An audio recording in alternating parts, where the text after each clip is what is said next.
What's going on, guys? This is Empty Box, and today we're going to be taking a look at RaceRoom Racing Experience. Recently, it received a rather substantial update, as well as a lot of new content, sort of. We'll talk about that a little bit later, with the newly released ADAC GT Series 2013, which adds in the German National GT Series to the RaceRoom Racing Experience package. However, it's not just the new content that makes RaceRoom Racing Experience an interesting title to try out now. There have been 3 major improvements alongside a whole host of smaller improvements, but new force feedback, which was the weakest area within RaceRoom Racing Experience by far. I mean, the wheel was just so dead. It felt like you were steering with a wheel that was connected like to a pot of honey. Pretty much felt like that. Very viscous, damped, just not a very pleasurable experience. Now it's actually quite good.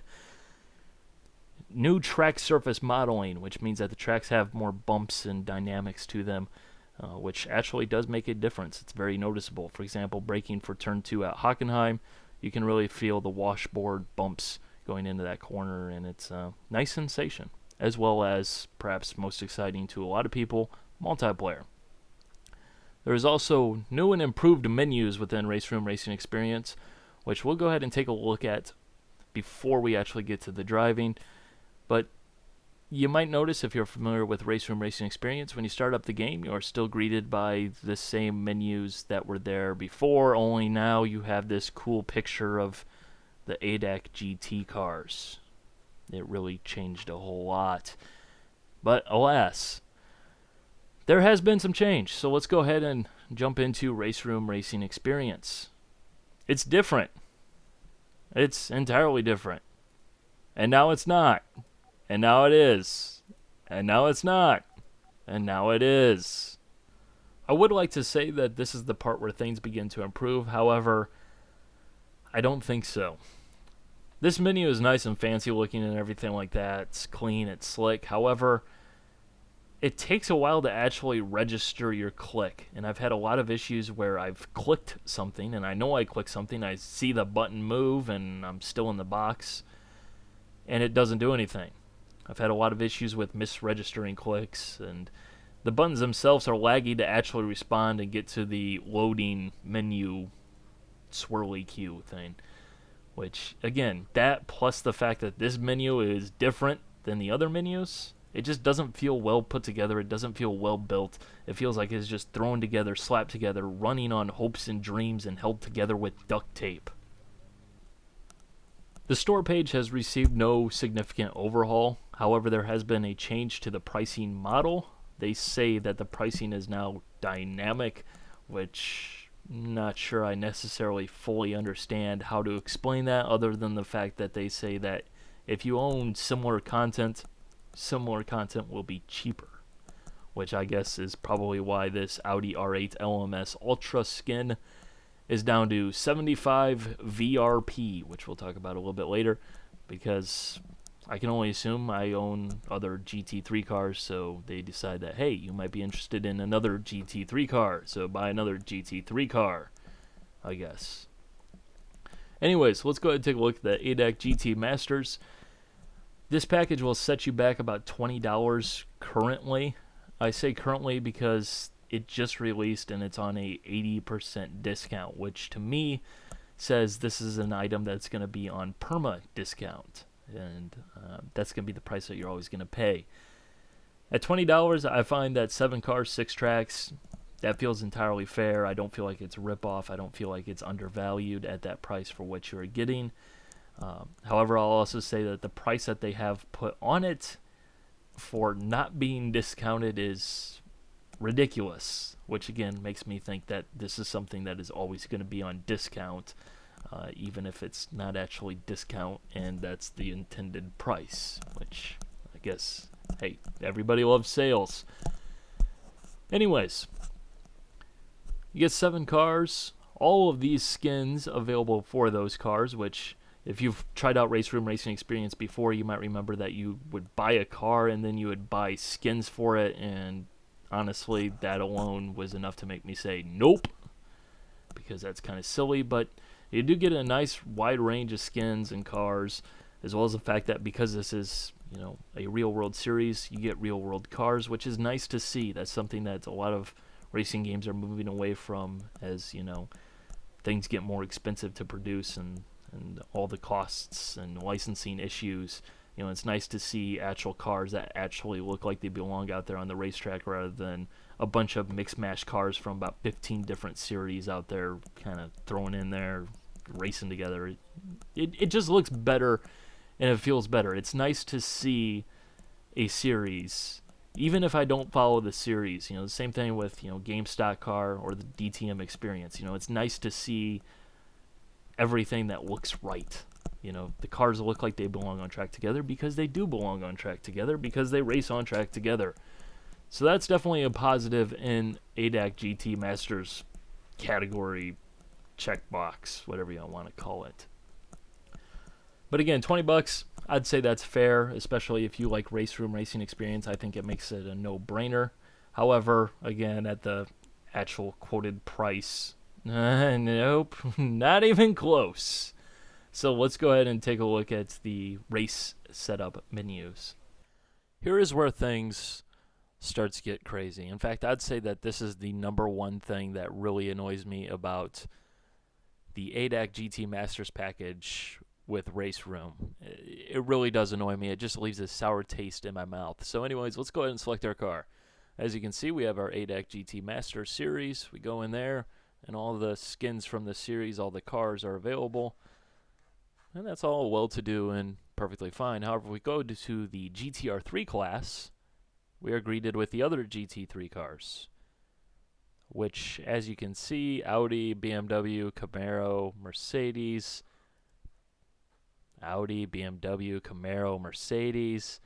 Yeah, those cars, not new. Not new at all, but strangely, if I wanted to, for example, race the SLS AMG, which I already own as part of the GT Master Series, I would need to buy another skin. Just that way I could essentially race it against other fictional skins or other real skins from various series, as well as a BMW and a McLaren.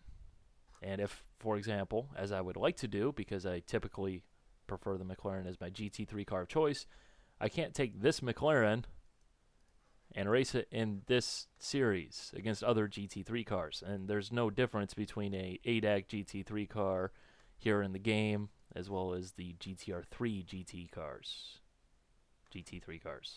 It just feels very bad.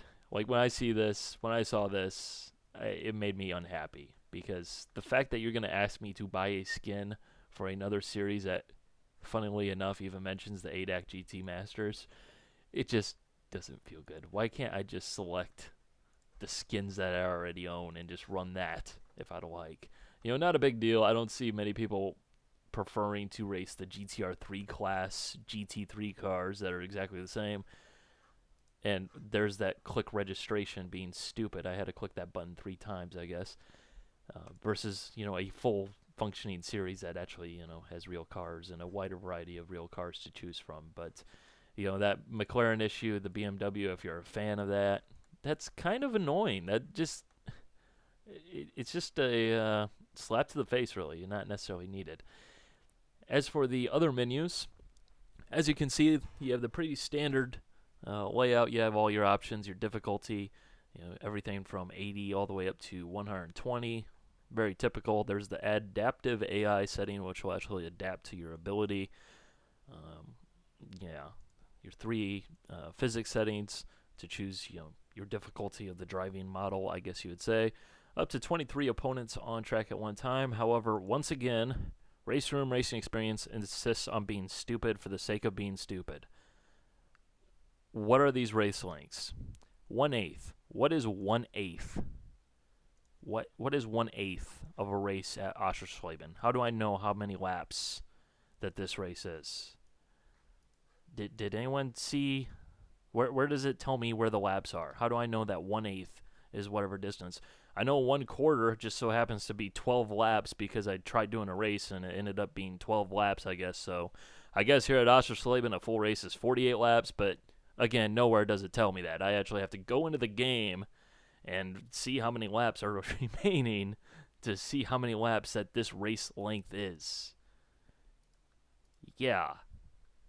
Why can't you just tell me that this race is supposed to be 12 laps? Would that be too difficult? Would that make too much sense? You know, this again is just like the guy who decided to make an NES game, and he said, you know what, let's make the jump button select. That will be perfect. Yeah, no, you're just being stupid for the sake of being stupid for no other reason. You obviously have all your other options, you know, your practice qualifying sessions, your damage, tire wear on and off, mechanical damage, that's also toggleable. Pretty standard fanfare. Again, though, just it just doesn't make me feel happy, and hopefully it won't make you feel happy either. And I guess I accidentally clicked a button that I wasn't supposed to click. So anyways, let's go ahead and get into the driving portion of things, because that's what really matters. A good driving game sim can be, you know, can outshine the menus and lunacy that they got going on here. So is it any good? That is the question. Let me just go ahead and start this off by saying that in the past I've done a few of the hot lap competitions within RaceRoom Racing Experience, and usually I'll come in somewhere around 25th, 20th, somewhere in that area. So no, I'm by no means the fastest, and if you watch my other videos you certainly know I'm by no means the fastest, but I can get the car around the track, and largely, I found it quite enjoyable. In fact, when they were doing a GT3 competition at Bathurst earlier on this year, I spent probably 2 to 3 hours just going through the different cars available and lapping them and finding out the differences and actually having fun and enjoying it. And that's part of the reason why I was so excited for this GT package, because finally, here's a full field, which is exciting in itself, more GT3 cars, which is always a good thing, more tracks, you know, adding a lot of content for RaceRoom Racing Experience that I otherwise probably wouldn't have bought, as you know, it is free to play, and you know, everything just kind of feels pieced together and cobbled together in a free to play game like this. So it's very exciting. I was interested, but now that it's here, either between some of the updates that they've done or just between when I last drove it and now, I can't recommend this. I honestly found this to be incredibly frustrating to drive and no fun at all. You know, I know some people will naturally say, oh, well, it's because, you know, you're a sim racer, super serious and everything like that, and the physics aren't good enough for you, or something like that, but I kind of approach this from a different angle. You know, I don't approach every game as if it's trying to be a super serious, super hardcore, super sim, or anything like that. But as a driving game, the physics just aren't fun, they aren't accurate as a simulator, so what is it trying to be? You know, for example, the main issue that I'm struggling with is no matter what I do to the car setup, it just seems like the front end has zero grip at all compared to the rear end, which means that there's just understeer all over the place. And again, I mentioned the fact that I have done a couple of competitions and done fairly well because of this fact. It's not because I totally can't drive at all and I'm completely incompetent, but there's something going on here that just makes no sense. Even changing, you know, car setup, taking all the wing out of it, changing the differential settings, it just doesn't want to rotate on the throttle at all, ever. Which leads to this very weird driving style that you get in this game, or at least that I've been using, which is to crank in a lot of rearward brake bias, stiffen up the rear suspension, and basically lock up the brakes almost. Just get right on that limit of rear brake lockup, flick the car around the corner, mash the throttle, and the car will just launch off of the corners, which is incredibly weird and unnatural and doesn't make a whole heck of a lot of sense at all.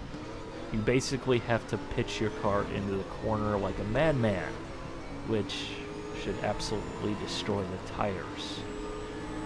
It's just very weird to drive, and again, like I said, previously I found the GT3 car somewhat enjoyable, and that's why I was excited for this package, but I don't know what happened here. This is not what I remember enjoying. at all. Just understeer city, and it doesn't seem to want to dial out at all. Maybe I need to spend a couple more hours with the setup, but the setup options that they give you aren't necessarily all that complex or difficult to understand in the first place, so I don't know. There's a lot of grip there. The force feedback, the new force feedback is, a massive improvement. It is very solid and very respectable. It is not the best force feedback out there. It isn't close to R Factor 2 level force feedback. However, previously, RaceRoom Racing Experience felt like your steering wheel was connected to a pot of honey. Like, that is the viscosity that you had. It just felt very sluggish and slow and not a very good feeling. But now it actually relays the information that you would expect. You can tell what the tires are doing, which, with the new track surface modeling, especially in heavy braking zones, you can really feel the washboard bumps that those braking zones have, which probably helped by the fact that I'm driving everything with a lot of rearward brake bias to try and get the car to flick into the corner. You get that really good feel under braking of the car wanting to just kind of wiggle around and move around. If there's anything that I'd have to say, positive about the physics, the braking in this game is actually a lot of fun, and it's actually quite challenging, to get on that point of lockup. And it's very rewarding to get right, especially with the sounds. You can really tell when you lock up a brake, which sometimes in some racing games it's very difficult to tell when you have actually locked up a wheel. So I have to throw that out there as something that they did very well on that front. Another thing, though, going back to the menus a little bit, auto clutch. GT3 cars have auto clutch automatically blipping on downshift, automatically cutting the ignition on upshifts. It's nothing new, it's nothing strange. However, within this game, that is treated as auto clutch. So you have to manually enable auto clutch to get the car to actually shift properly. If you don't enable auto clutch, you have to use the clutch as you would in a car with a standard manual transmission. However, that's just strange. Again, these are paddle shifted cars. I think the Corvette might still be a sequential, but even still, the point remains, why is this not something that's tied to the car rather than buried away in the menus, which are confusing and complex and just overly difficult to navigate for a newer player? It just doesn't seem to make a whole lot of sense that you would do something like that. And you might say that sounds like a minor gripe, but there is transmission damage in this game, which is nice to see, admittedly. However, when it's because you forgot to select auto clutch in the menus and you're driving the car like you would expect to be able to drive the car, like you should drive the car, like they do drive the car, and suddenly your gearbox goes boom in 2 laps, well, that's a bummer. Again, I would really like to see that actually fixed, and I think that's something that they could actually fix and probably would make a lot of people happier who don't actually understand that you're supposed to turn auto clutch on when you're driving those cars, and you want that type of transmission, which is the correct transmission. Yeah. Overall, I have to say the physics are nothing special. The force feedback is good, but it's not amazing. Coupled with the menus and some of the other issues, I just can't recommend this game, even though I really want to like it. And believe me, I tried, and I'm going to keep on trying, and hopefully at some point there's an epiphany and I just absolutely get it all of a sudden, but I just don't see that happening anytime soon. So I have to say that I would not recommend this title. However, with that said, I would recommend that you try out RaceRoom Racing Experience for yourself. The game is free after all. Unless you have metered bandwidth, there's really no harm in downloading it through Steam. Or I should say, unless you have metered bandwidth or you're a Steam-phobic person, there's no harm in downloading it and giving it a go. So try it out. Don't set your expectations too high. Maybe you'll like it, maybe you won't. Again, these are only my opinions as well. Only my opinions are only the things I'm qualified to give you. So with that said, you guys are going to enjoy the sounds because the sounds are absolutely fantastic in this game.